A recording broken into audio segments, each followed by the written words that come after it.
the Himalayas of Tibet.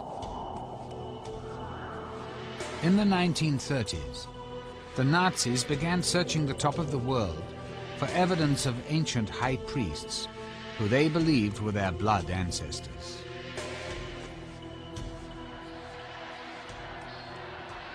The Nazi belief in these ancestors was to form the foundation of Germany's new religion, a religion with Adolf Hitler as its high priest.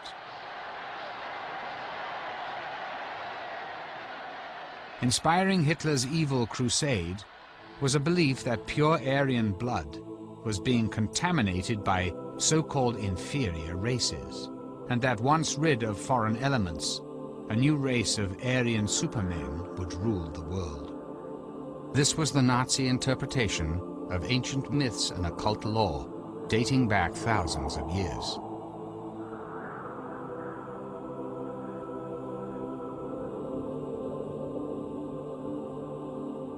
To prove their superiority, the Nazis would leave no myth or religion unexplored, in effect borrowing from any belief they could adapt to the Aryan cause.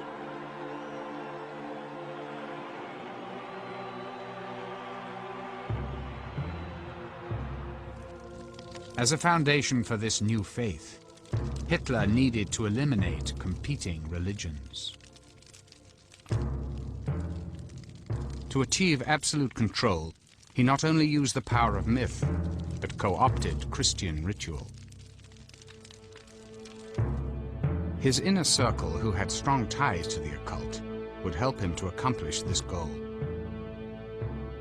Among them were Deputy Führer Rudolf Hess, whose correspondence reveals a devotion to astrology and forecasting by the stars.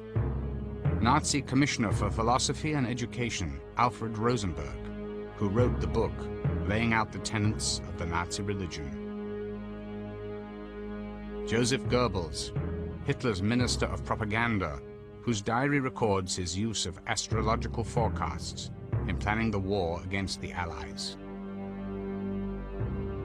And Heinrich Himmler, head of the SS and the Nazi death camps, whose personal papers reveal that he was the master occultist of the Third Reich and ultimately the architect of the new Nazi religion.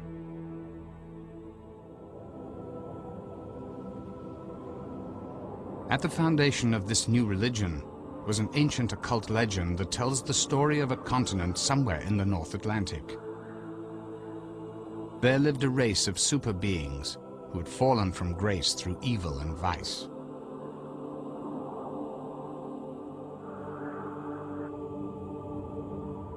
A great flood wiped these beings off the face of the earth.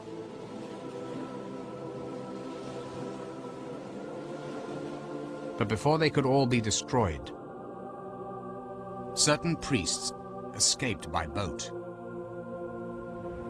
eventually finding their way to India and the high peaks of Tibet. These escaped priests, believed by mystics to be the original race of Aryan godmen, were said to be the ancestors of all Indian and European people. The land was called Atlantis.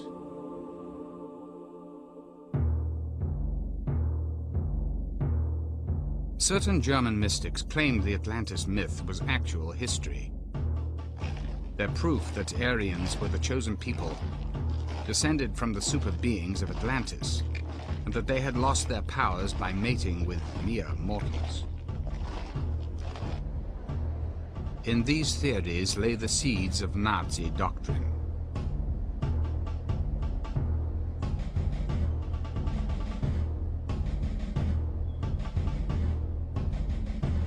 Reichsführer SS Heinrich Himmler, an extreme nationalist, made it his mission to prove that the Germanic peoples were the descendants of the Atlantic master race.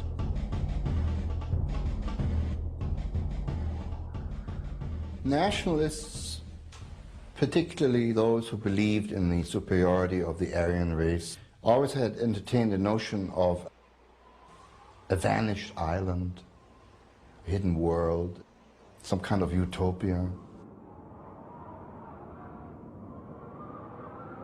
Himmler may have thought it was in Tibet, and that this master race, the Atlantic master race, as Himmler liked to call it, might have been in the Tibetan mountains.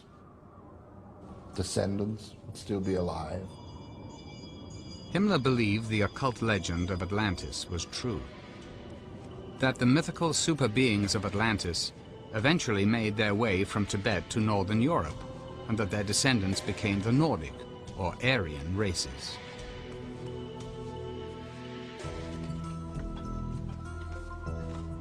Government-funded expeditions under Himmler's direction were sent to Tibet, searching for evidence of their ancestors.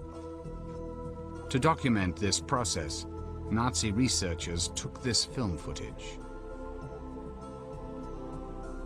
In 1946, in a post-war interrogation by the US Army, the SS scientist who led one of the Tibetan expeditions described his first meeting with Himmler.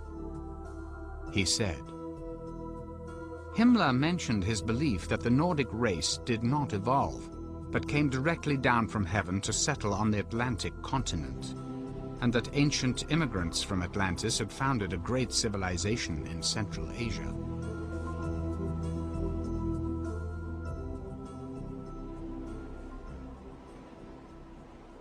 Although he was a very rational, calculating power broker, he was also a romantic idealist, and he certainly believed in these myths. Otherwise he wouldn't have spent the money and the time and the energy he did sending expeditions to Tibet.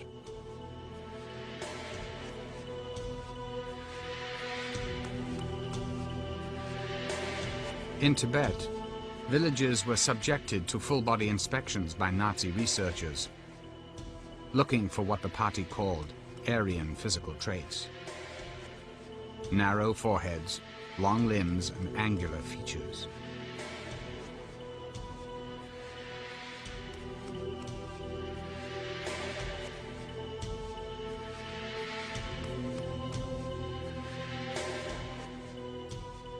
And this, of course, was stepped up by the time the war was on, in that by this time they were able to do experiments of a rather still innocent type on the living object. What I'm talking about is measuring people's skulls, for instance.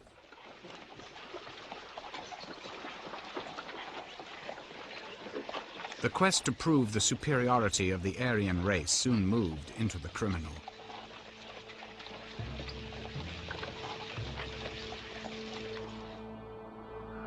The Nazis would begin killing people and using their bodies for experiments.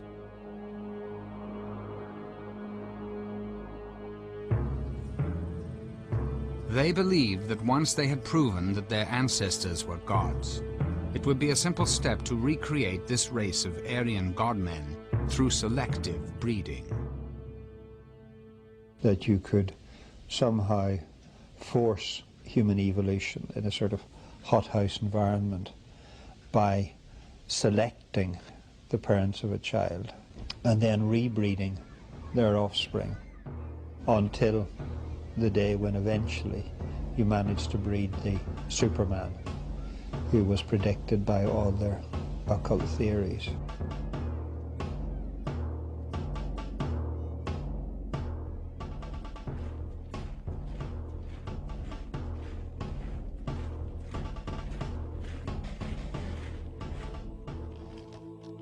Hitler proclaimed, "Humanity accomplishes a step up every 700 years, and the ultimate aim is the coming of the sons of God.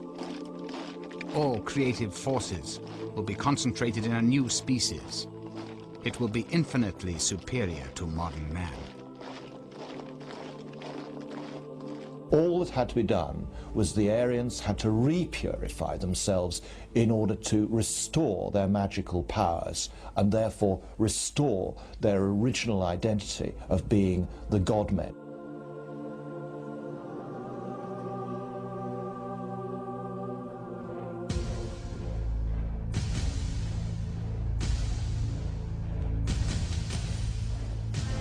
The breeding stock was Himmler's SS. He recruited only the strongest, best conditioned, on what he considered the best-looking young men. Tall, blonde, and blue-eyed. These future warriors had to be well-educated and only from families of pure Aryan heritage. The SS had been generally rather tall, well-made men, warriors. Now, Himmler did decree this for the SS in so much as they should all be 5'9" tall. Himmler was 5'9" tall. In addition to their size, they had to be of pure blood. Now, for the officers, they had to prove pure German ancestry without interbreeding back to 1750.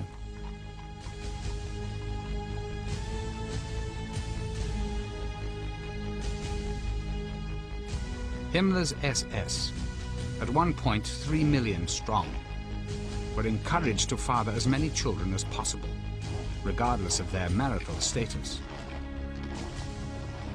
The SS, he told them, had a sacred duty to their nation and to their Führer to beget healthy Aryan babies. One of Himmler's ideas concerned polygamy. The only way in which he could breed the master race ever faster was by, in fact, instituting the practice whereby SS men would be able to take more than one wife.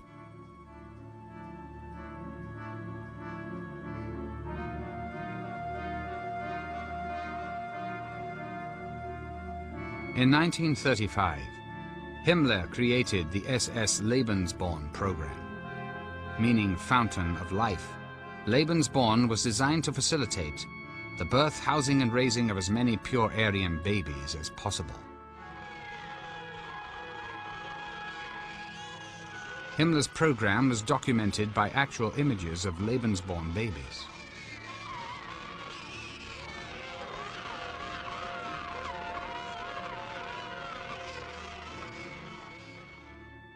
The SS Lebensborn was providing conditions whereby young girls could in fact be served by SS studs. He suggested that young Aryan girls in Germany who hadn't been able to find a boyfriend or a husband need not forego the pleasures of motherhood.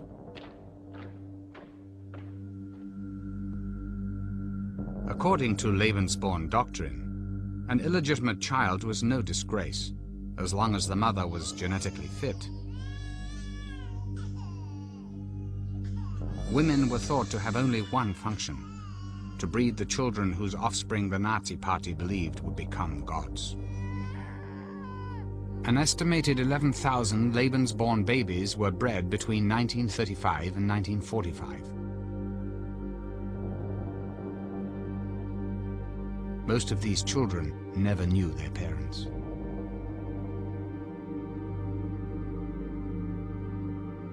The SS Weekly newspaper declared, "Only when the number of cradles constantly exceeds the number of coffins can we look forward with good cheer to a better future." The babies of Lebensborn immediately became property of the state. Some were raised at Lebensborn homes, while others were adopted and raised by SS families. During the war, children with Aryan appearance were abducted from conquered nations and sent to Lebensborn homes in Germany. Nazi records indicate that 200,000 Polish babies alone were kidnapped and placed in Lebensborn homes, where they received careful training in every aspect of Nazi culture and mythology.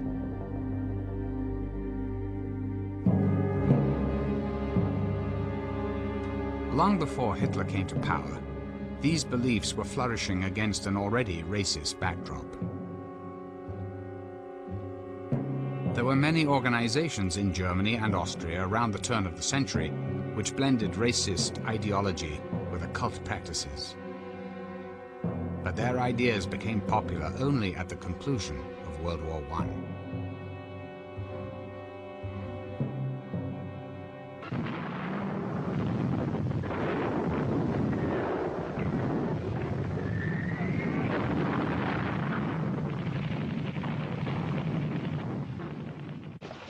the once mighty empire of Germany had been disarmed and at the mercy of the victorious nations after the First World War.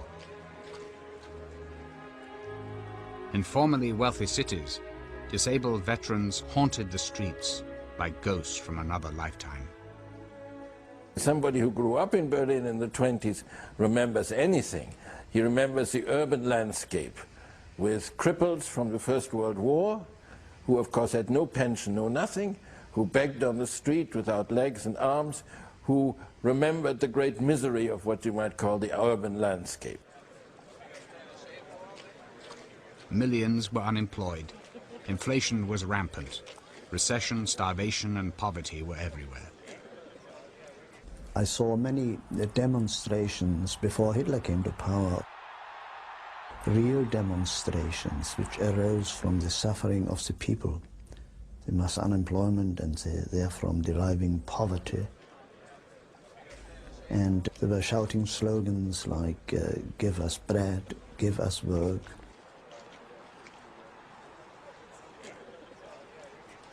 People looked for a scapegoat. Fear and distrust of foreigners intensified. Both ends of the political spectrum made a bid for the loyalty of the German people.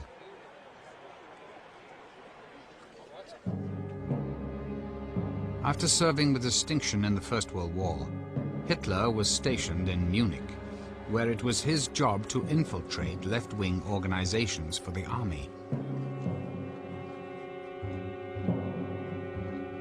One assignment changed the course of his life. He infiltrated an organization that was a backroom political club called the German Workers' Party. But far from being the communist organization that its name implied, the party turned out to be extremely right-wing. Hitler liked what he heard, joined, and eventually became leader of the organization. Attending an early rally where Hitler spoke was a disillusioned war veteran named Rudolf Hess. He came back taking 3 steps by one jumping up and said, I saw one this evening, he's going to bring back Germany to the recommendation it had before the war, and this is the only man who was able to do it. Hess was convinced the dynamic orator he heard was the long-awaited Messiah, prophesied in German occult circles.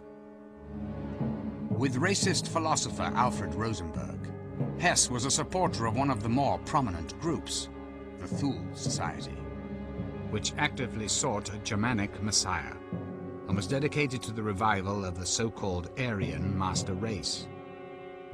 Members practiced astrology, sun worship, and other occult sciences, thinking that this would help them reach their goal.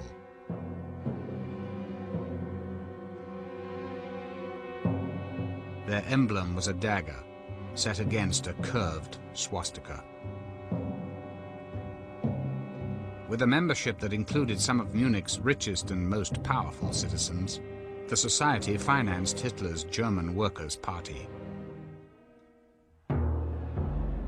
In 1920, Hitler's party officially changed its name to the German National Socialist Workers' Party, the NSDAP, or as it would soon become known, the Nazi Party. With Hitler as its leader, the Nazi Party grew quickly, sweeping people up in a frenzy of fear-mongering and fiery oratory. He gave them the strong, charismatic leader they'd yearned for since the war. Like many Germans and Austrians of the time, Hitler lived in an environment that was already hostile to Judaism. He would have easily found these ideas in popular publications, such as Ostara, an overtly racist occult magazine written by a renegade and ultimately defrocked monk and mystic named Lance von Liebenfels. Ostara magazine was a good example of how Hitler would have picked up his racism and his anti-Semitism. He even paid a visit to Lanz's editorial office to obtain back numbers. Immensely popular at the time, the journal preached that the Nordic or Aryan races had much to fear from people darker than themselves, and targeted Jews as the most threatening. The Ostara claimed that the Jews were preventing the Aryans from taking their rightful place as rulers of the world, an eternal struggle dating back to biblical times. Headlines read, "Are you blonde? Then you are in danger. You should therefore read Ostara, Publications for Blondes and the Male Rights Movement." The publication outlined what would become the Nazi worldview: racial selection, Lebensborn, and even the Nazi death camps. With these ideas in place, Hitler's developing theories of race were ready to be further influenced. This time by Thule Society supporter Alfred Rosenberg, the racist philosopher and occultist who would eventually become the Führer's voice in spiritual matters. In his book, The Myth of the 20th Century, Rosenberg reinvented Germanic history and laid out the foundation for the new Nazi creed, the religion of the blood. He saw blood, particularly in a religious sense, as the determining factor. In other words, a church had to be a church of the blood rather than a church of faith or a church of belief. The blood tied together the Nordic races. So for Rosenberg, blood, racial stock, racial identity became the keynotes of this new ideology.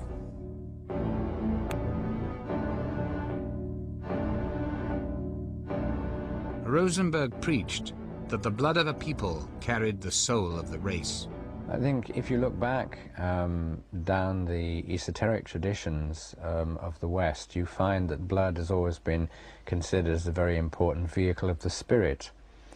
It is a sacred substance that contains more than the physical life of each person, but also the spiritual life.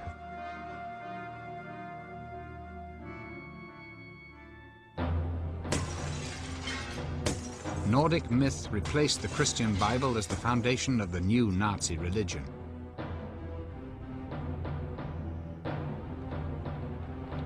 In a pageant orchestrated by Rosenberg and captured on film, the Nazis celebrated their newly conceived version of Aryan culture and history.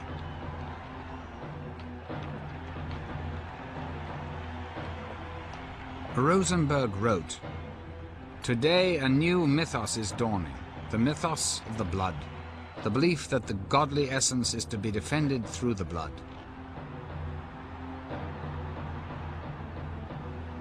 Hitler took Rosenberg's idea further when he wrote, "The old beliefs will be brought back to honor again.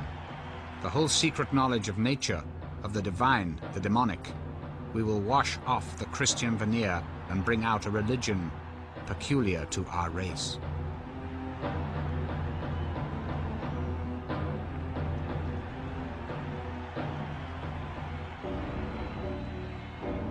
As a symbol for the new religion, Hitler chose the swastika.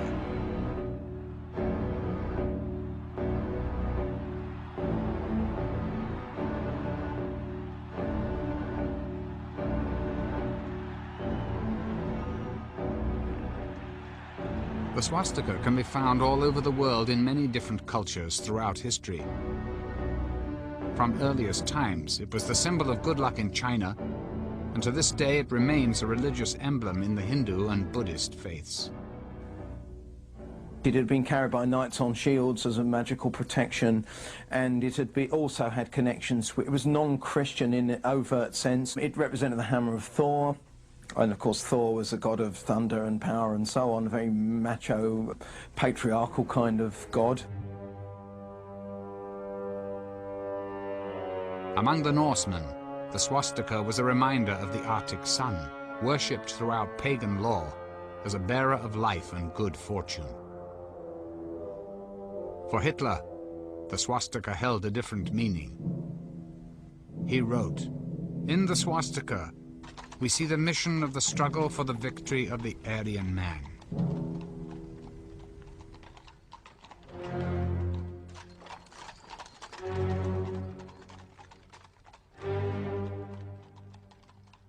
In the operas of Richard Wagner, Hitler saw victory reenacted time and time again.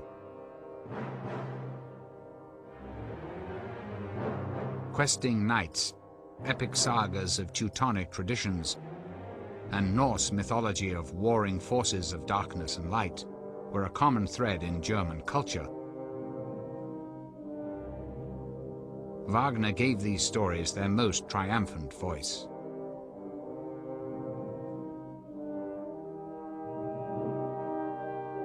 Adolf Hitler was only 12 years old when he saw his first Wagner opera. As an adult, he became an obsessive devotee of the composer.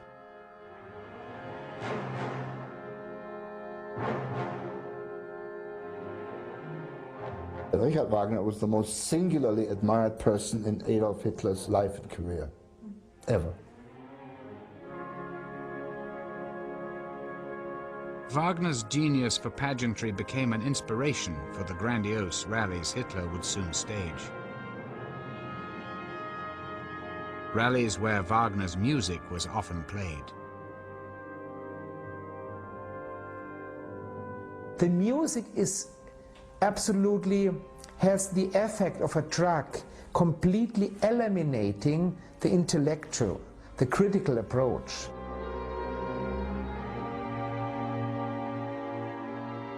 Wagner's opera Parsifal, which glorifies the power of pure blood, was a source of inspiration to Hitler. It is an epic retelling of the quest for the Holy Grail. According to legend, the Grail was a mystical vessel bearing sacred blood, and it promised unlimited powers to anyone who drank from it. It was believed the Grail could only be found by the purest of knights.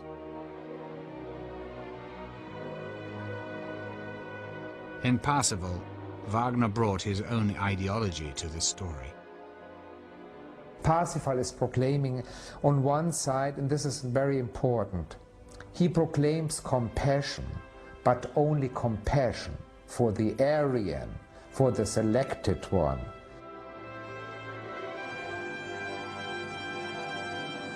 Parsifal is a central symbol in Hitler's imagination. He often spoke of founding the religion of Parsifal again. And this idea of a Christian Grail Knight seeking the mythos of pure blood is central to both Wagner and Hitler's own conception of what Nazi racism was doing in this supernatural sense.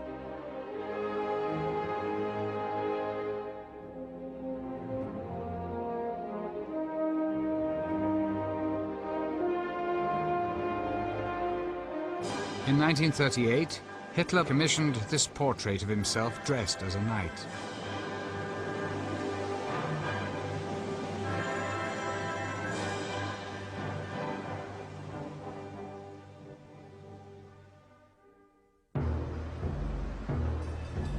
Hitler's bid for power began on November the 9th, 1923, with an attempted overthrow of the Bavarian government. Leading a private army called Stormtroopers, he launched a surprise attack on a beer hall where government leaders were meeting.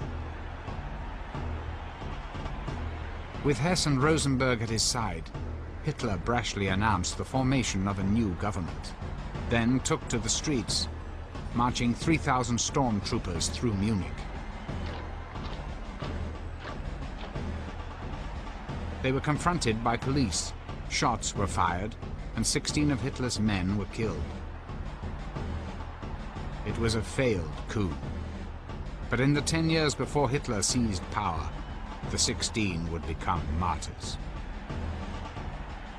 At that time they were carrying a swastika flag, and this sort of fell with the people, and the blood of the dead got upon it. And a ritual arose whereby every new Nazi flag and banner was not empowered until Hitler had touched the flag against this flag.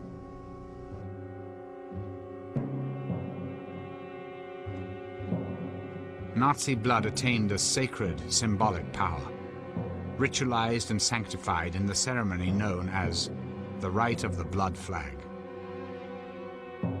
The sort of magical power of the blood of the dead Nazis was transmitted to each Nazi flag, and it was consecrated thereby. The blood flag was the crucifix of Hitler's religion. It would come to symbolize his new reign. In 1933, Hitler succeeded in becoming the Führer, the leader. Unser Führer, der Reichskanzler Adolf Hitler, hat das Wort.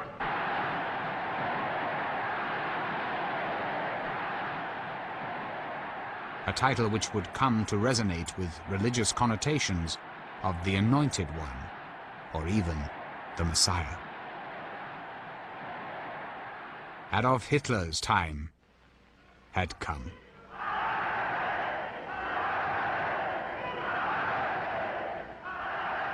Die Partei ist Hitler.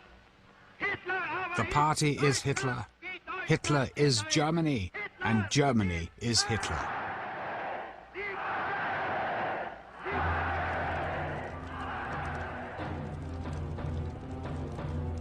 With Hitler's elevation to leader, the blood religion became the undisputed religion of the Nazi Party, complete with holy days and martyrs.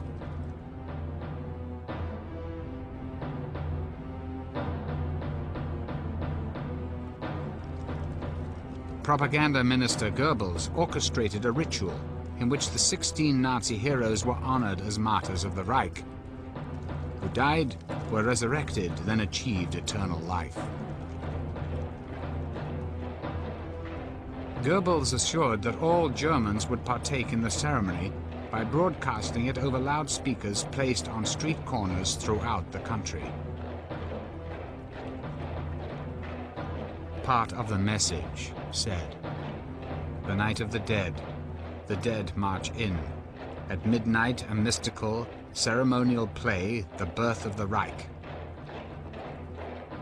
They fight, die, and are victorious, just as the Third Reich was founded."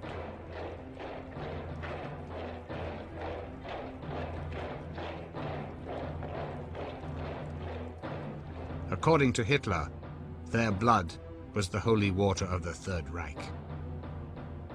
I suppose most movements have their martyrs, and those who died in 1923, they were considered to be martyrs, and they were an example how you should stand firm and defend for what you believe in. So there was that religious undertone. The first martyrs of the Reich became known as the 16 Immortals.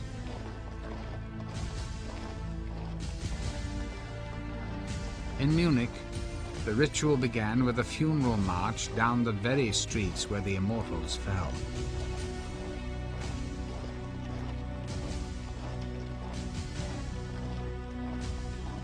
At the front of the procession, they carried the blood flag.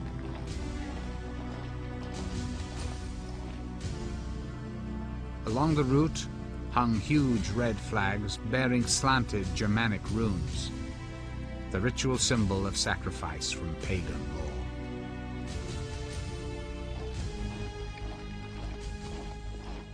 So in a way, we can see this as a transfer of the Easter procession in Jerusalem up to the Church of the Holy Sepulchre through the Stations of the Cross. So there is an obvious copying of Christian ritual.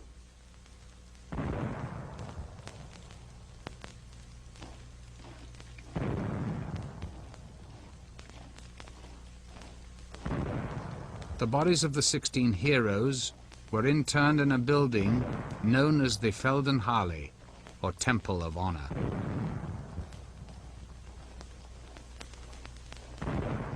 It would become a Nazi shrine. During this annual ceremony, the names of the 16 were called out, with anonymous voices answering the hero's roll call, as if the dead marched in spirit with the living. And when I was about 16, 17, my father took me to Munich, and I went to this Feldherrnhalle, and there the coffins were all lined up, and there were guards standing, presenting their rifles and steel helmets, and it was all rather eerie. In so many interviews, the names were mentioned, and they said, Friedrich Müller, and then a voice said, here. And then the next name, Hermann Stammer.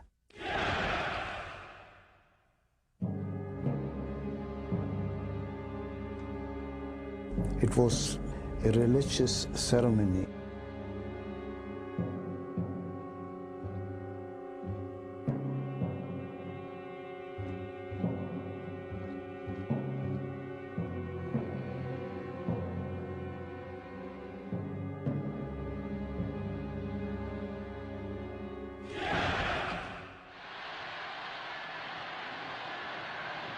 With the rituals of his new religion in place, Hitler unleashed the next step of his plan.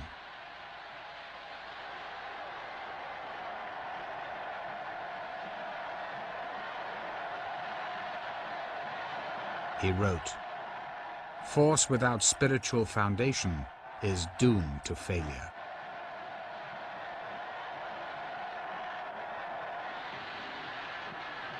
It is a nationalism which determines everything. Your whole lifestyle, yes? Your whole thoughts, everything. The centerpiece of it, if you like, is that you are willing to sacrifice yourself for your fatherland. Indoctrination into the Nazi faith, with Hitler as God, began early and continued into adulthood.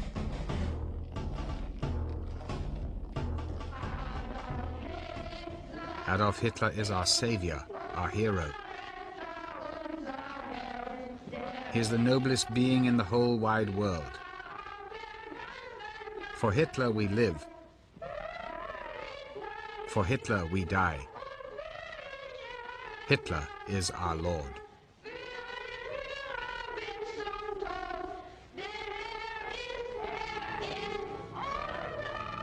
In 1933, the party took over all Germany's youth organizations.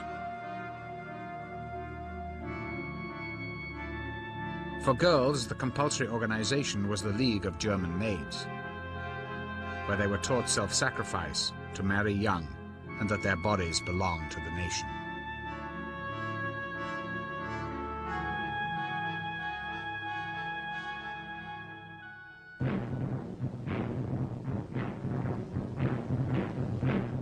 Ten-year-old boys became members of the Organization of Young German People. At 14, they joined the Hitler Youth, and at 18, the Nazi Party.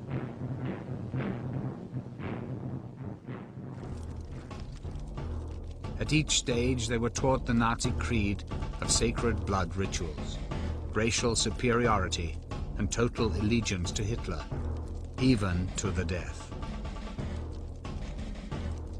I was in the Hitler Youth until I was 18. We were being taught, and I believed in it, that it was great to fight for our country, and if necessary, to die for our country. This film shows one way the Nazis instilled this ideal. A war hero visits a Hitler youth camp.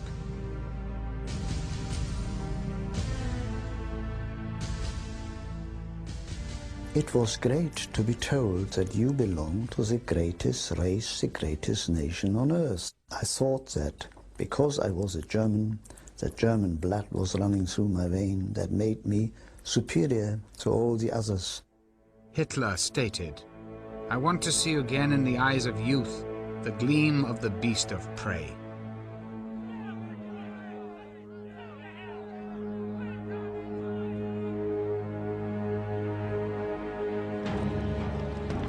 The Hitler Youth chanted a song of death. We are rising up to face storms of battle. A hero's death is our right. In other words, saying that a 17-year-old would be imbued with a notion that he can claim the right, it must be given to him to lay down his life to die for Führer and fatherland. You are nothing, your nation, your race is everything. At 18, cadets surrendered themselves to the Führer when they took a sacred oath. Ich schwöre, I swear, and we all had to repeat it, had to have our hands, our fingers in the air, to serve Führer, Volk and Fatherland, to serve Führer, Volk and Fatherland, like a big rumble around the place, to the last drop of our blood, to the last drop of our blood.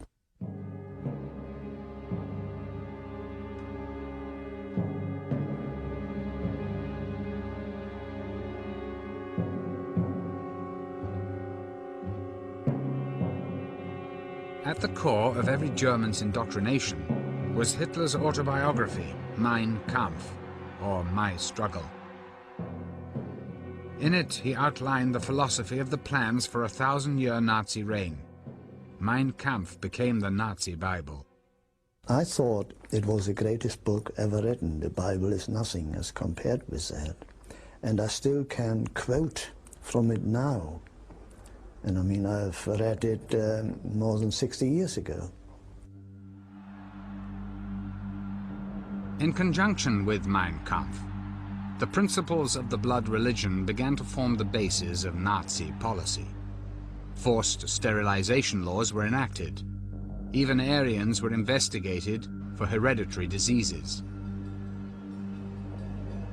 Ailments ranging from tuberculosis and epilepsy to alcoholism and depression were cause for automatic sterilization.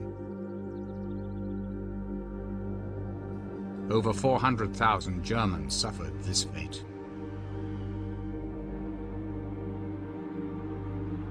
Hitler rationalized. The demand that defective people be prevented from propagating equally defective offspring is a demand of clearest reason, and if systematically executed, represents the most humane act of mankind.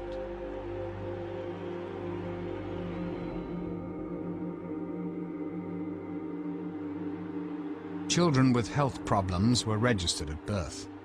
If their problems persisted, Nazi doctors would secretly administer lethal injections, telling their parents they died of natural causes. A euthanasia program was instituted for the mentally and physically impaired. Propaganda films claimed these were acts of kindness, freeing trapped souls from tormented bodies. By 1935, Hitler had created the blood laws, which made it a criminal act for a pure German to marry or even have sex with a Jew. And German Jews were stripped of their rights as citizens.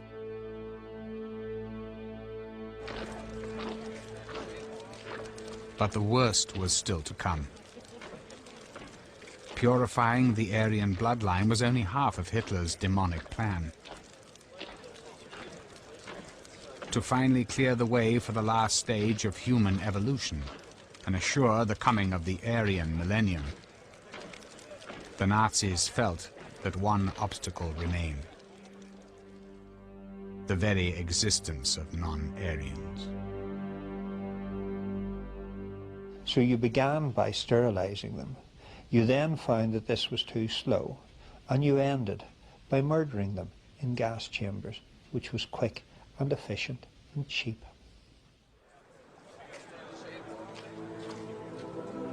Hitler wrote, "The gravest and most ruthless decisions will have to be made, a barbaric measure for the unfortunate who is struck by it, but a blessing for his fellow man and posterity. The passing pain of a century can and will redeem millenniums from sufferings."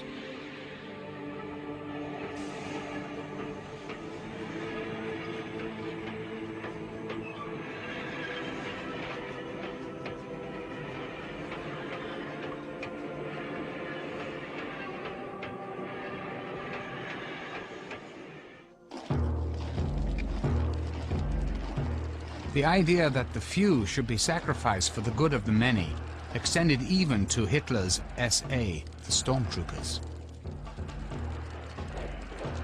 Eventually, the SA, who were among Hitler's first supporters, became an obstacle, one that he had no qualms about removing. Without the SA, probably he would not have come to power, because people were afraid of the SA. They were rowdies and street fighters. They broke up demonstrations and they protected their own big meetings.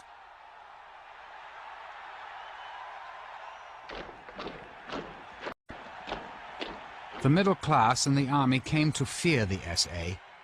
To the army, the SS was a more acceptable organization, like themselves. The members of the SS were from the German upper class. The SS consisted very often of professional people, doctors, solicitors, and so on. They joined the SS, while ordinary working people were in the SA. And they didn't like each other. The military offered the Führer a deal. Their full support if Hitler would eliminate the SA. Hitler accepted, and with Himmler, rid the party of the stormtroopers in one night. The night of the long knives, that happened on the 30th of June 1934, so I was then just 12 years old. I remember it. The SA had a congress in Wiessee, not far from Munich. And they were all in bed at night when Hitler and the SS moved. The SA leadership was rounded up and executed so quickly, so ruthlessly, many never knew why. It's reported some were still shouting, "Heil Hitler," when they died. After the purge of the SA, Himmler transformed the SS into an elite military order. In time, they would come to run the concentration camps, where Jews and all other enemies of the state were being executed.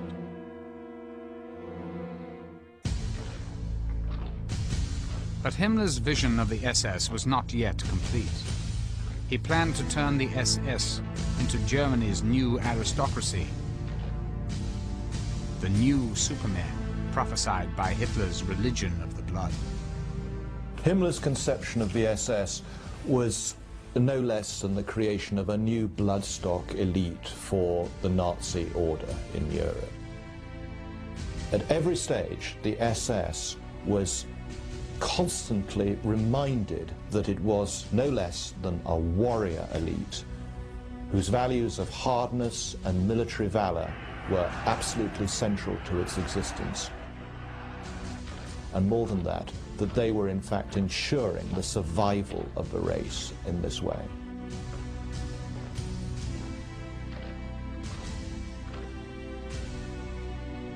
Himmler was born a Catholic, but by the time he met Hitler, he was already a confirmed occultist. It's difficult for us afterwards to equate this man, who certainly believed in a God, and to link him up with a man who was master of the killing machine in Germany. But actually the two things, of course, are linked, because what he was trying to do was to root out the forces which he believed had corrupted Germany and get back to their pure-blooded forefathers. Himmler brought a range of unlikely influences to his design for the SS, including the Hindu religion. During the war, he reportedly traveled with a copy of the Bhagavad Gita, a holy book from the Hindu religion. It tells the story of a great battle on the field of righteousness between the forces of good and evil. The Hindu belief in reincarnation and its rigid caste system appealed to Himmler. It was a perfect model for a Nazi warrior elite, which would rule the world. Historians now say that Himmler was convinced that he was the reincarnation of King Heinrich, a German leader from the Middle Ages who stopped the Slavs from invading Germany. As the Nazis prepared to march on Eastern Europe, Himmler believed he was on the path to realizing his karmic destiny, that his SS had returned to the fatherland to fight a similar holy war. On the night of July 1st, 1937, to mark the millennium anniversary of King Heinrich's death, Himmler staged a sacred reburial rite at Quedlinburg Cathedral, the original location of the great king's castle and the site of his tomb.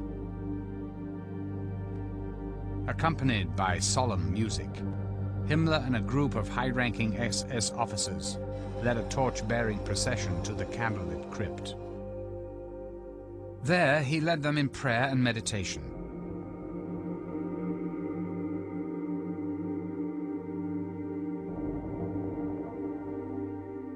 The king's remains were placed in a new grave, and Himmler laid a wreath of oak leaves, a symbol of ancient pagan origin. He eulogized the man he believed he had been in a past life. As the sarcophagus was sealed, he pledged to fulfill the king's mission of conquering the lands to Germany's east.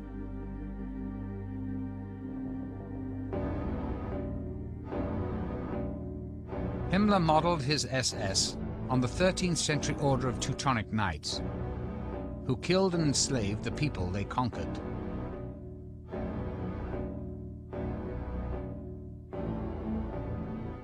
The parallels with Nazi Germany's own practices were unmistakable.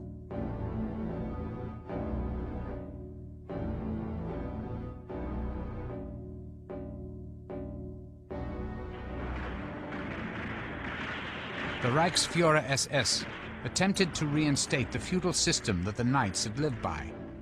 As new lands were conquered, each SS officer was to take possession of a feudal estate. Local people were either killed or turned into slave labor.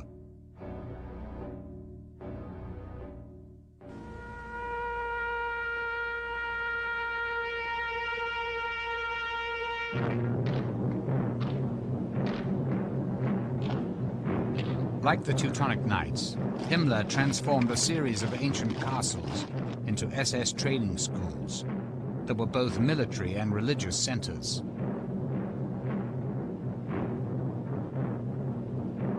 Here, recruits were initiated into the ways of so-called warrior priests.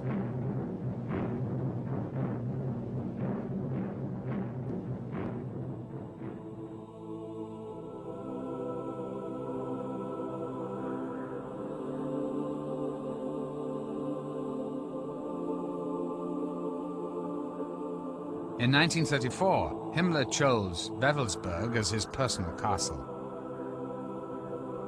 It became a sacred center for the inner core of his elite SS knights.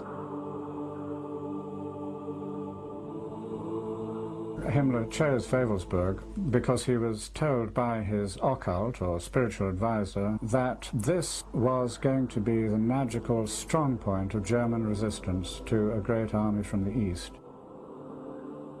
And there would be a great battle there, and the eastern hordes would be turned back.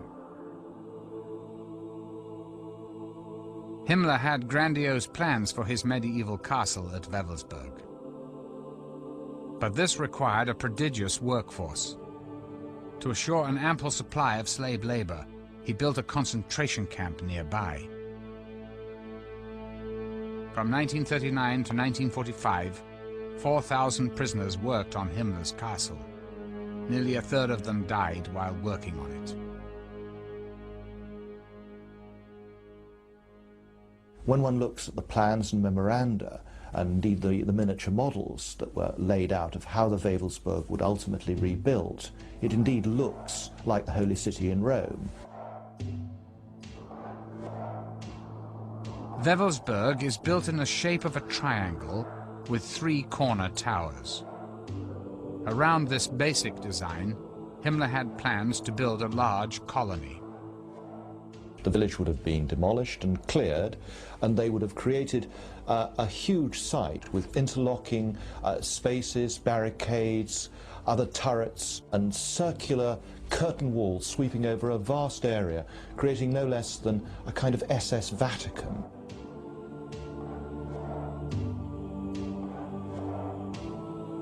It was the Great Northern Tower that would become the focus of Himmler's plans to make Wewelsburg an SS occult center. At the base of the tower, Himmler built a crypt. According to historians, it was a temple to honor the dead SS leaders.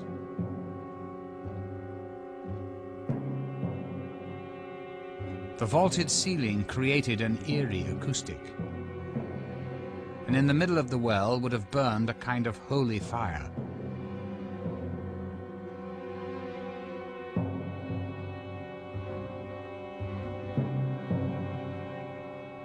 Along the edges of the crypt were 12 pedestals, upon which would have stood urns, waiting to contain the ashes of deceased generals. What would happen is the SS always had to have the 13 leadership. And consequently, when an SS general died, he was ritually cremated, his ashes were placed, and then his place was taken by a new general. In one legend, King Arthur gathered the 12 most chivalrous knights in a great hall. In Himmler's version, he created the Hall of SS Supreme Leaders in a room above the crypt. Here he would meet with his 12 highest-ranking SS officers. A large sun wheel adorned the floor. This radial pattern was made up of symbols from the ancient Nordic alphabet. Himmler tried to create a replica of the Grail Chapel from the Arthurian legend. A mystical chalice, the Grail was said to have contained sacred blood.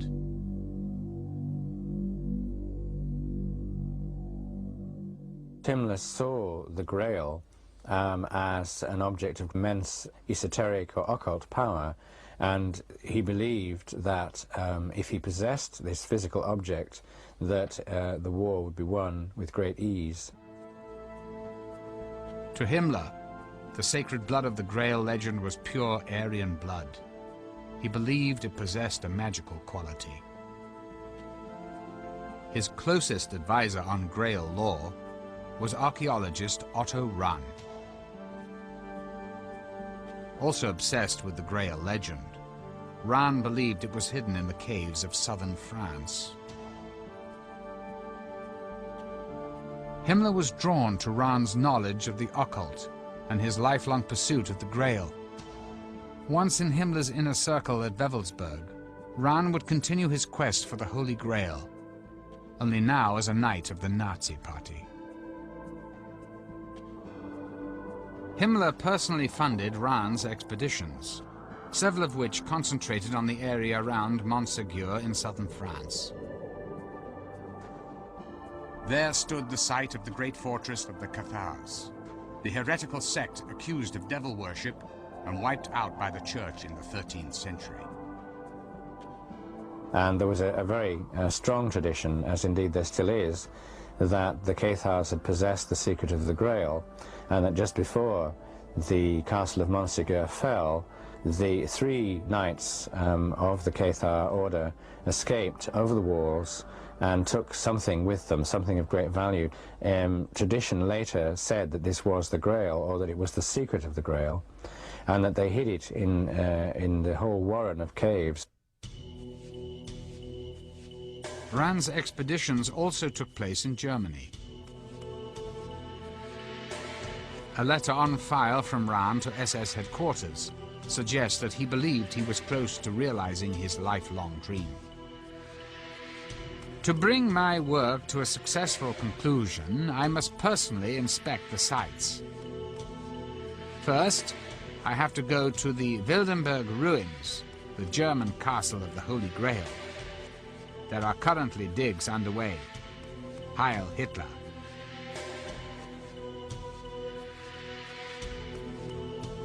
But Rahn was never able to secure the ultimate prize, the sacred chalice itself. In 1939, Otto Rahn mysteriously resigned from the SS. Many believed Himmler issued orders to have Rahn killed once it was clear his quest for the Grail had failed.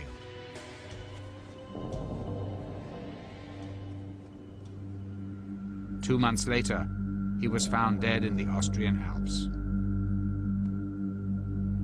The cause of his death remains unexplained.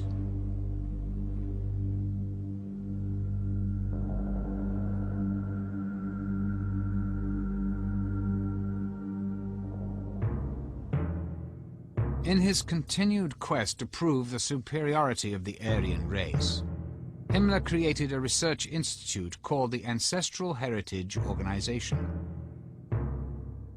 In addition to conducting medical experiments on human beings and checking bloodlines to ensure racial purity, the organization's mission was to resurrect and reinterpret occult practices, ancient Germanic myths, and pagan lore.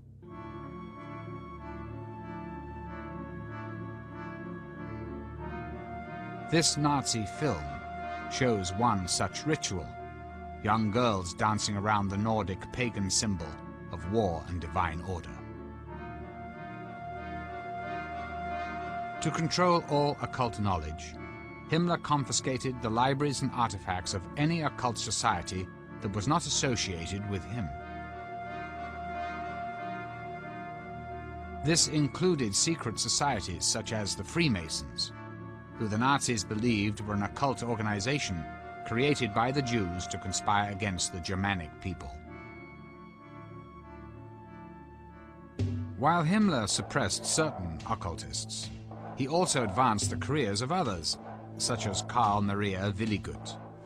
In Willigut, Himmler believed he'd found the key to popularizing the ancient pagan tradition in modern Germany. The mystic became a high-ranking SS officer and one of Himmler's prized possessions. Well, the interesting thing about Willigut is that he is really perhaps the leading example of an occultist in the immediate circle and service of Reichsführer SS Heinrich Himmler. Willigut believed he was a direct descendant of the Norse god Thor. Copies of his papers, found in Himmler's personal file, reveal that Willigut believed he possessed extrasensory powers.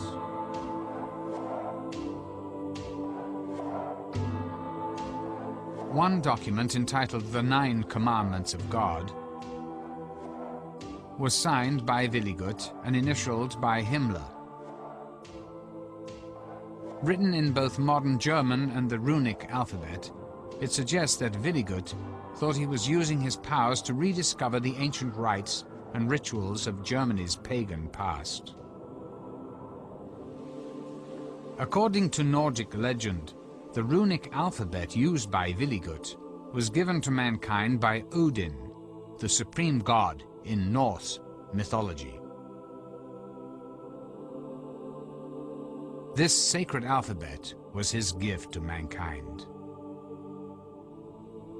The runes were derived probably from a mixture of ancient signs that were carved on stone in pre-literate times. And these alphabets actually had meanings. Each letter has a meaning. The Hagal rune, protection of the bearer against his enemies. The Odal rune, one's connection to the clan or tribe. The Tyr rune, victory and world order. The Sig rune, the sun or conquering energy. These symbols appeared throughout the Nordic world, on such objects as Viking ships, battle spears and shields. The alphabet of ancient priests and magicians, runes were believed to be mystical tools for fortune-telling, casting spells, and invoking magical spirits.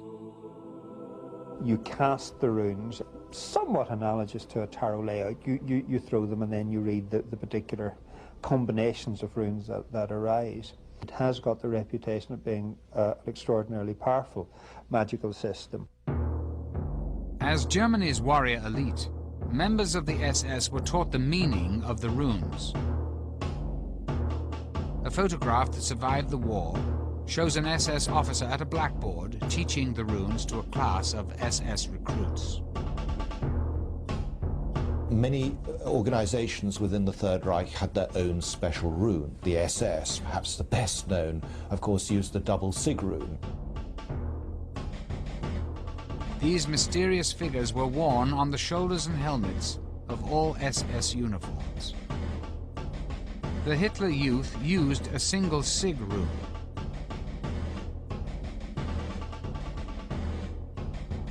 These ancient mystical symbols were seemingly everywhere.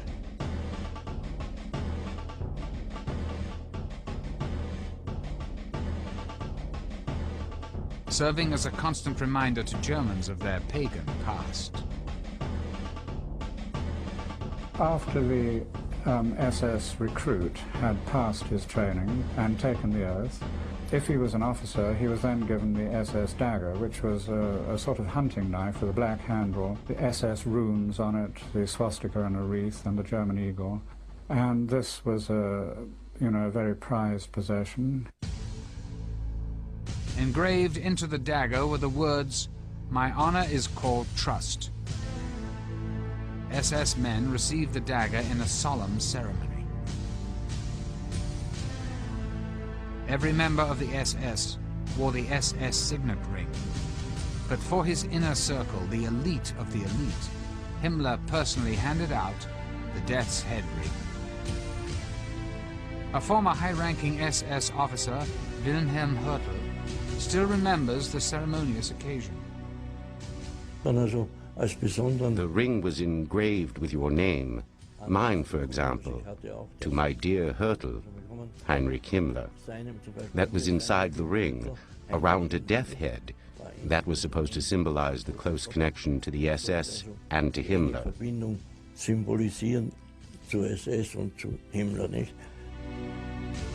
In a speech given to SS officers stationed at Dachau, Himmler stated, "Never forget, we are a knightly order, from which one cannot withdraw, to which one is recruited by blood, and within which one remains body and soul."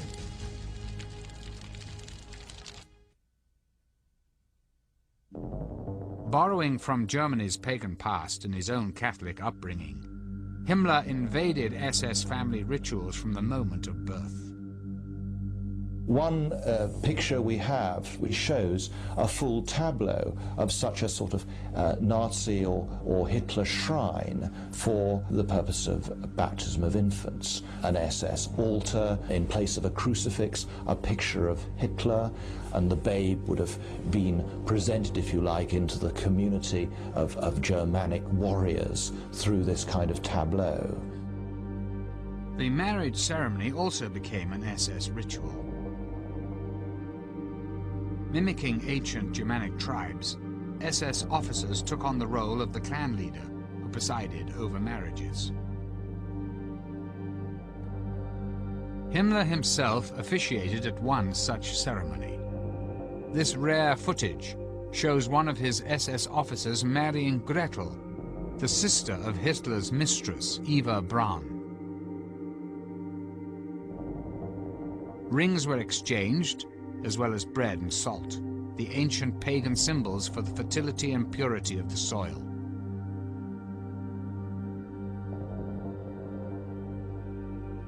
These ritual activities would take place to imply the pagan community of which every SS man and his bride was now a part. The Nazi year was marked with celebrations taken from the ancient Germanic calendar. The Maypole Festival, initially accepted as a celebration of fertility, was transformed into a show of nationalism and military strength. Hitler said, "And so it is that this day, the 1st of May, the land is filled with celebrations of the resurrection of the German people out of eternal inner strife.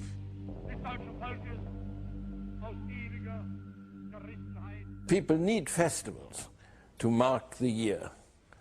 And they tried to substitute the pagan festivals for the Christian festivals. They began to annex the festivals which the pagans had celebrated.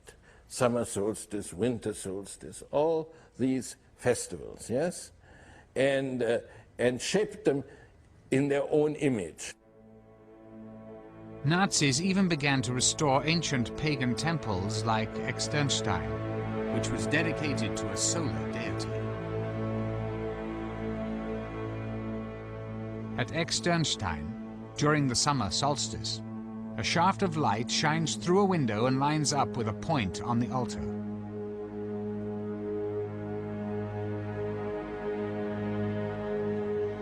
While Externstein was considered a holy place for Germanic tribes, it is far from unique among ancient temples in tracking the sun's movements. Himmler was convinced, however, that it was proof of the superior intellect of prehistoric Germanic priests. In Nazi Germany, the festival at the summer solstice would be turned into a fascist rite. Traditionally, summer solstice festivals were a celebration of life and of the sun's powers.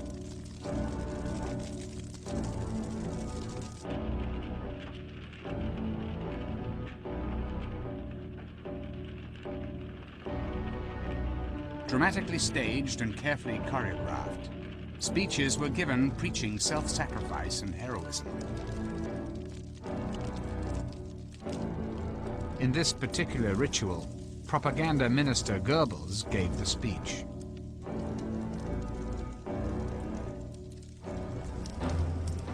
In ancient times, the bonfire represented the ritual relighting of the sun. In Nazi Germany, they were tributes to the Führer.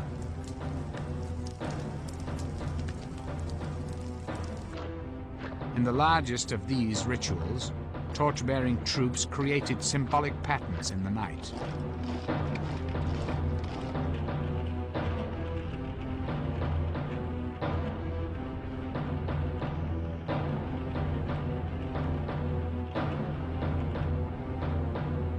At the end of the year, the long night of the winter solstice honored Germany's dead. Himmler explains in his Dachau speech, "The winter solstice is not just the end of the year, but it is also the festival on which one thought of the ancestors and of the past, on which the individual is clear that he is nothing, an atom to be wiped away at any time, while linked in the eternal chain of his lineage by a true humility." The full calendar of rituals culminated with the rally at Nuremberg, where the vows between party and people were renewed year after year.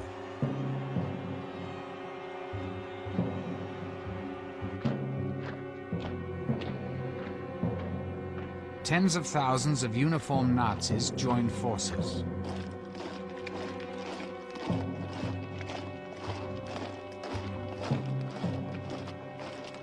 The week-long rally was orchestrated to sweep people up in a spectacle of sheer power.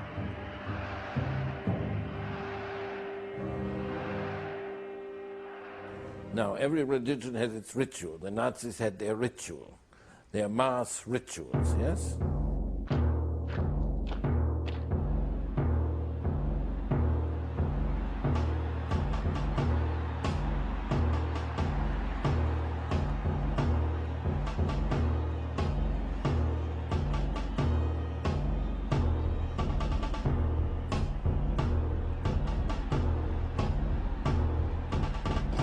And what did it give to people, these mass meetings? When the merchant leaves his lonely shop, yeah, and joins in the crowd in action, then he feels one, and he's happy.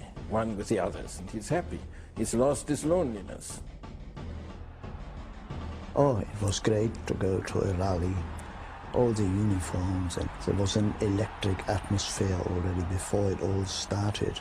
There was singing going on, and then suddenly it was announced, Der Führer kommt, the Führer is coming, and then we saw him walking up to the stage, and there was shouting of Heil, Heil, Heil, Heil.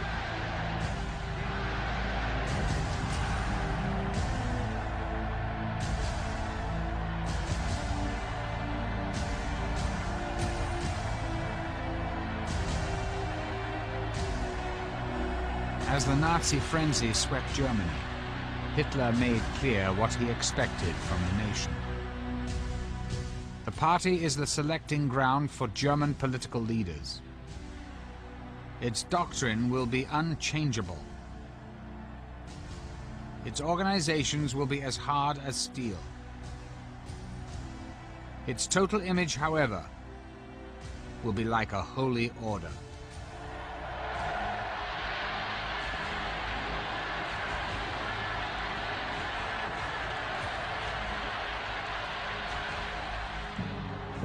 Nazi mass rallies were carefully orchestrated to build to an overwhelming emotional epiphany. It evoked a religious fervor.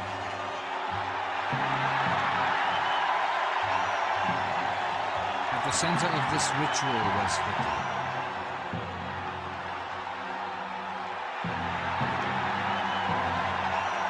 Everything was constructed to make Hitler look like divinity. Messiah.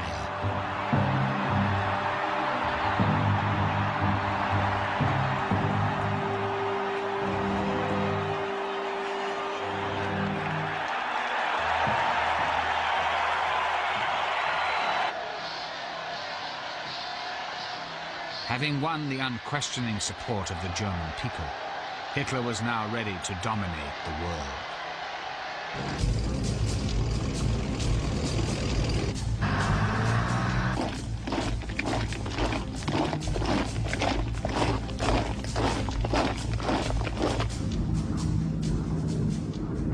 From the onset of the war in 1939, country after country fell to the Nazis. By the winter of 1942, however, the tide turned, and the Nazis began to experience what they thought was impossible. Defeat.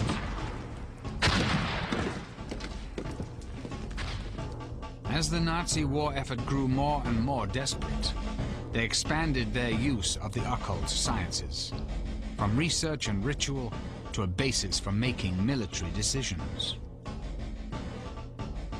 Certain members of the German Naval Command became convinced that the Allies were already employing mystical forces to wage war against Germany. They believed that the British successes at locating and destroying German U-boats had been achieved through occult means, and that the best way to combat this was also by using the occult as a weapon. This led Himmler to establish a top-secret institute dedicated to the ancient occult practice of pendulum dowsing. Over maps of the North Atlantic, clairvoyants would swing an object suspended from a string, attempting to locate the position of Allied convoys.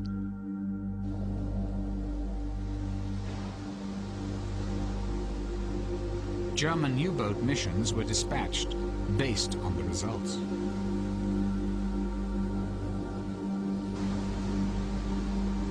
In this letter written by Himmler, dated January the 12th, 1943, he refers to dowsing research and training having made great progress during the year.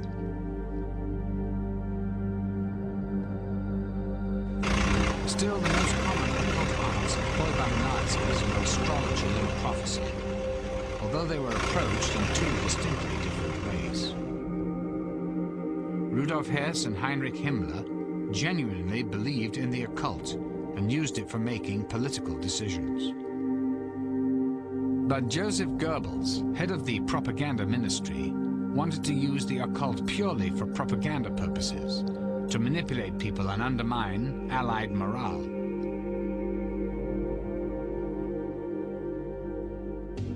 Goebbels soon became aware of a great source of mystical knowledge, the predictions of Nostradamus. One of the most celebrated visionaries of all time, Nostradamus completed his masterpiece of prophecy in 1555. The book contains subtle references to a crisis in Britain and Poland in the year 1939, the year Nazi Germany invaded Poland. Nearly 400 years after Nostradamus wrote his book. For Goebbels, Nostradamus was a perfect propaganda tool, whose work could be interpreted as predicting a great victory in Germany's future. Nostradamus' prophecies are written in four-line poems called quatrains, and they're so dense and esoteric that you can interpret them in many different ways. To interpret the French prophet, Goebbels recruited renowned astrologer and Nostradamus expert Karl Ernst Kraft. A particular quatrain that Goebbels seized on seemed to refer directly to Hitler, and quickly became part of the Nazi leader's mystique. There's a very famous quatrain which has got the word Hister in it, which, you know, was everyone was bandying around, was saying that that was Hitler. In Goebbels' diary, he expressed his excitement when Berndt, a member of his staff, began to formulate a plan to use the prophecy. 19th of May, 1942. Berndt handed in a plan for the occultist propaganda to be carried on by us. We are getting somewhere. The Americans and English fall easily to this kind of propaganda. We are therefore pressing into service all star witnesses of occult prophecy. Nostradamus must once again submit to being quoted. The creation of fake prophecies and fraudulent mysticism to influence the enemy became known as black propaganda.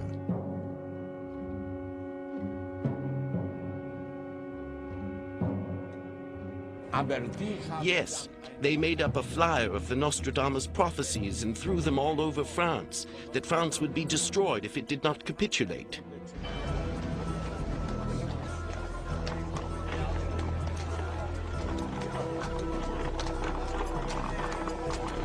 British intelligence discovered the deception and, recognizing its propaganda potential, began to wage their own Nostradamus campaign. The British actually picked up on this. They produced a volume of 50 fake Nostradamus prophecies which forecast British victory on the war. Just as the Nazis had flooded France with fake Nostradamus prophecies, the Allies smuggled their own black propaganda into Germany. The black propaganda campaign in England soon took a new turn with the arrival of Hungarian Jewish émigré and astrologer Louis de Vol. Recruited by British intelligence, de Vol was assigned to work with master counterfeiter Elik Hall. And Elik's great skill was as a forger. I mean, you know, forging documents, forging magazines, forging Nostradamus quatrains. Howe and de Vol decided to create a counterfeit version of Germany's leading astrological magazine, Zenit.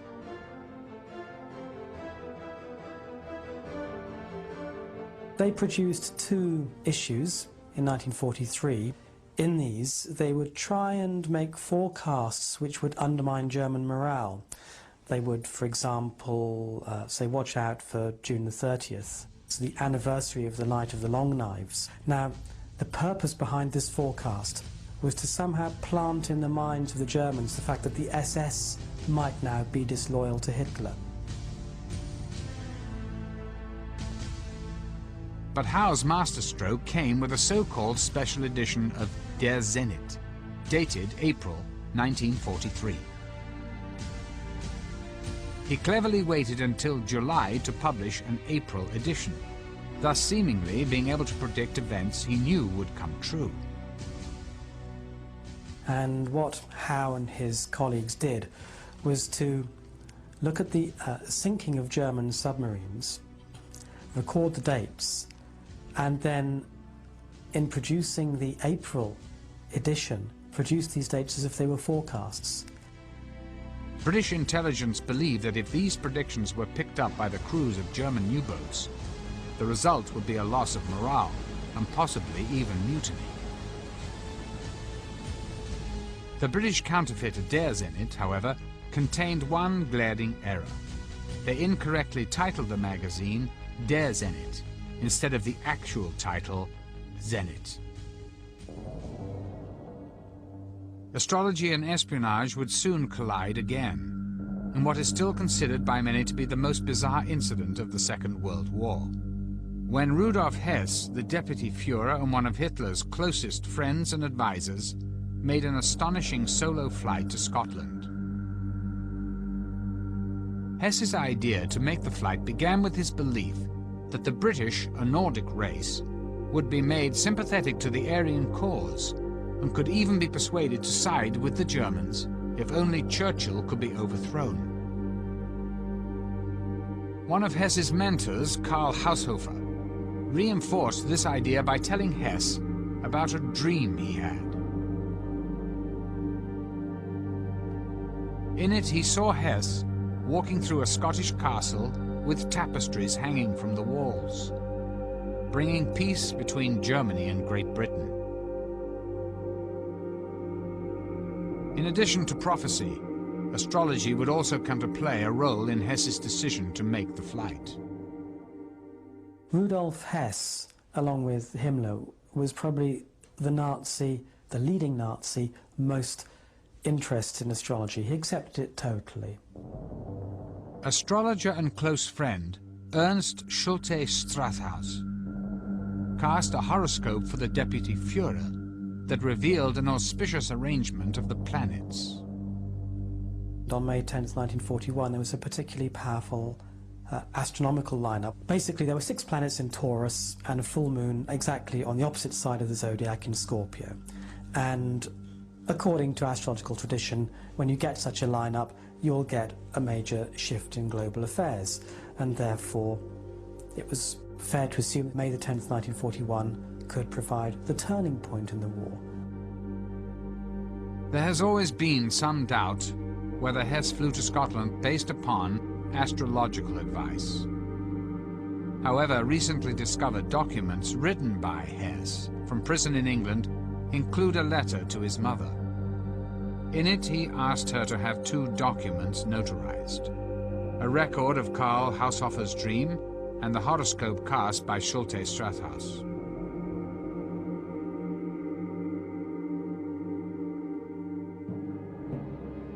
Before Hess made the flight, some believe he conferred with the Führer. 6 days before my father flew, there was a discussion between Hitler and my father, which lasted 4 hours. Nobody knows what they were talking, but one knows that when the 4 hours were over, my father and Hitler came from the room, and Hitler had his arm around the shoulder of my father and said, "Hess, you have been always and are still a very stubborn chap. This is a very friendly goodbye."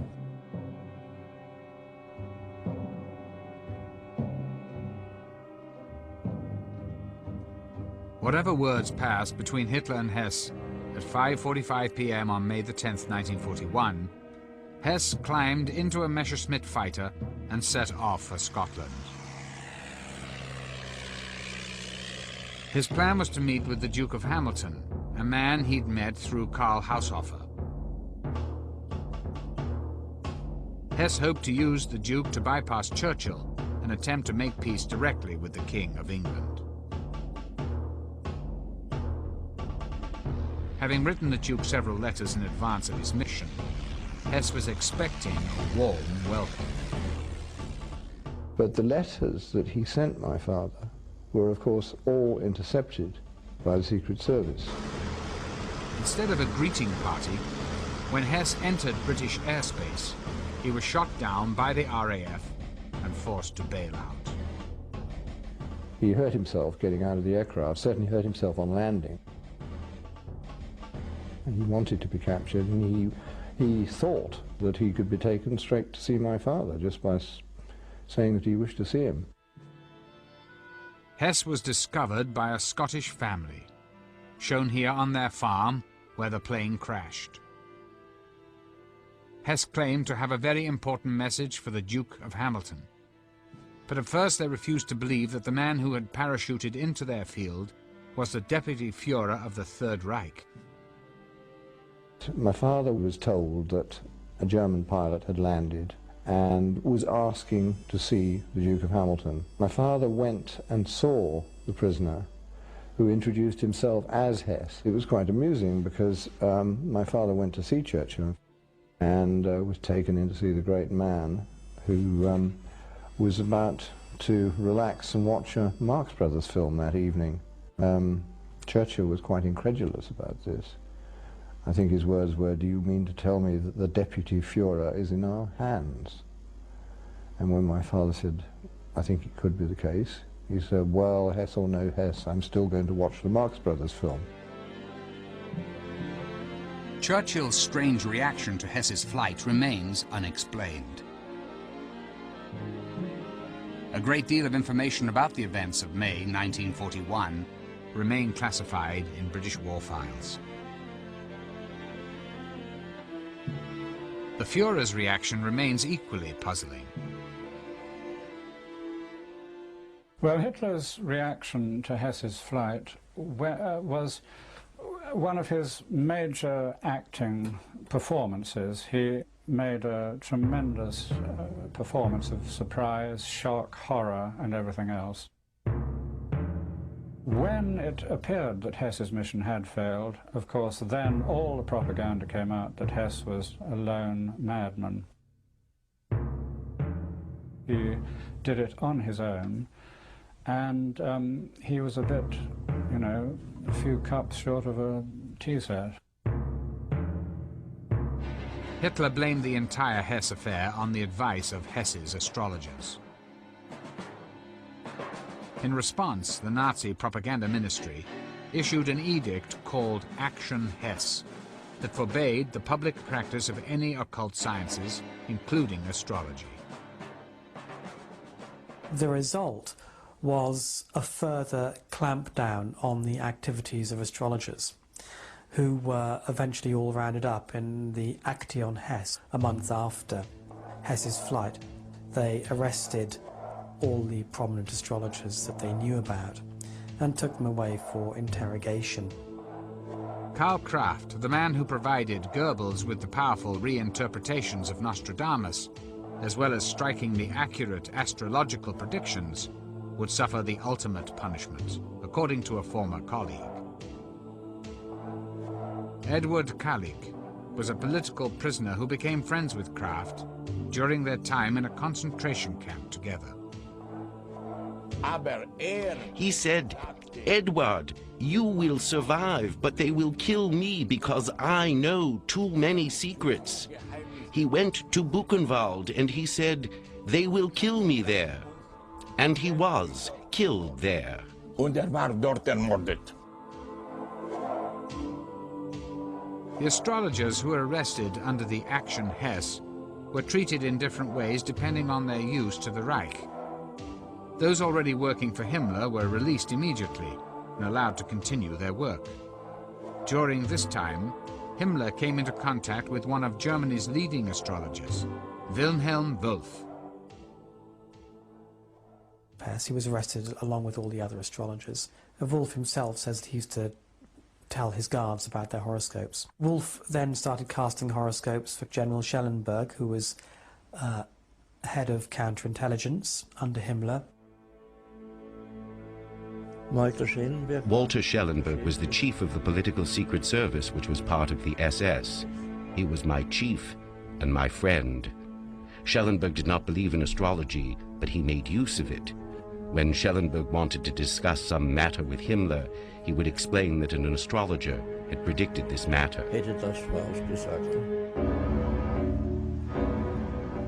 In 1943, Wolff predicted that Hitler would survive a great danger on the 20th of July 1944, that he would fall ill in November of 1944, and die a mysterious death before the 7th of May 1945. On the basis of these predictions, Wolff became Himmler's personal astrologer and one of his most trusted aides. All of these predictions came to pass. In a post-war interrogation by the Allies, Schellenberg admitted using Wolff to advance his own position. He believed that Wolff's influence would carry great weight with Himmler.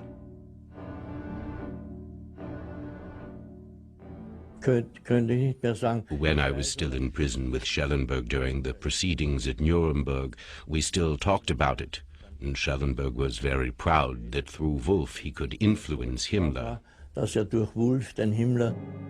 According to Schellenberg's interrogation, during the final weeks of the war, Himmler became obsessed with the astrology of a coup, when the stars suggested he might successfully overthrow the Führer. It was late April 1945 when Soviet troops already encircling Berlin, already entering the outskirts of Berlin, so the war was pretty well lost. Himmler remembered a conversation he had earlier with Wolff, in which Wolff told him that it looked as if there would be disaster for Germany until 1945.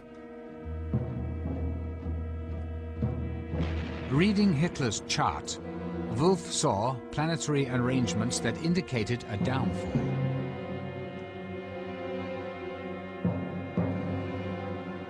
Wolff and Schellenberg continued to urge Himmler to overthrow Hitler and install himself as the leader of the waning Reich. Both Schellenberg and Himmler trying to curry favor with the Allies. And intriguingly, in the last days of the war, a meeting between Himmler and a representative of the World Jewish Congress, at which Wolff, as Himmler's astrologer, was present. Himmler apparently agreed that there should be no more exterminations of Jews. Despite Hitler's order to continue the exterminations to the end, Wolff was instrumental in convincing Himmler to temporarily stop the killing.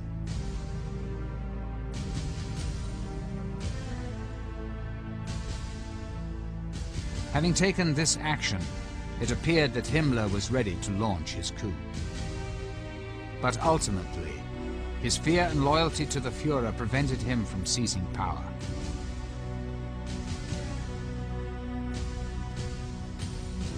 Himmler remained hopeful that some mystical force of destiny would alter the defeat that was clearly at hand.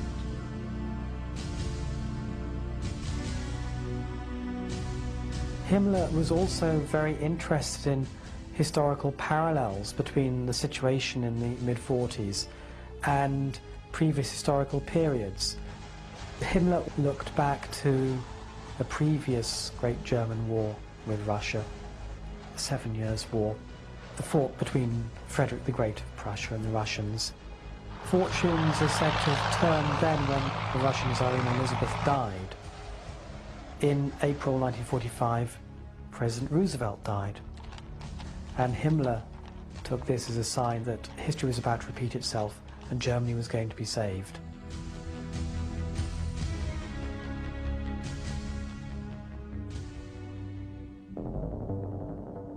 Two weeks later, Goebbels and his entire family descended with Adolf Hitler into the Führer's private bunker. On April the 30th, Adolf Hitler and his bride Eva Braun committed suicide. Goebbels poisoned his 6 children, then shot his wife and himself. Dressed as a common German soldier, Heinrich Himmler almost managed to escape. He was arrested by the British, but during a physical examination, crushed a cyanide capsule he kept in his mouth. At 11:04 p.m. on the 23rd of May, the Reichsführer, who had summoned occult forces in the service of Aryan glory, was dead. In November 1945, several top Nazis were brought to trial by the Allies at Nuremberg.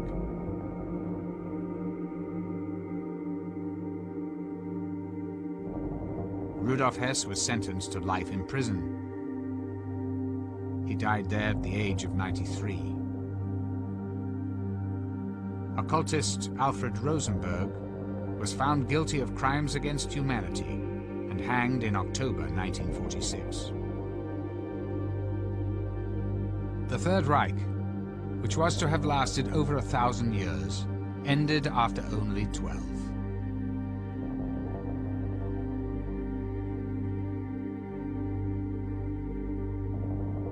Nearly 50 million had died.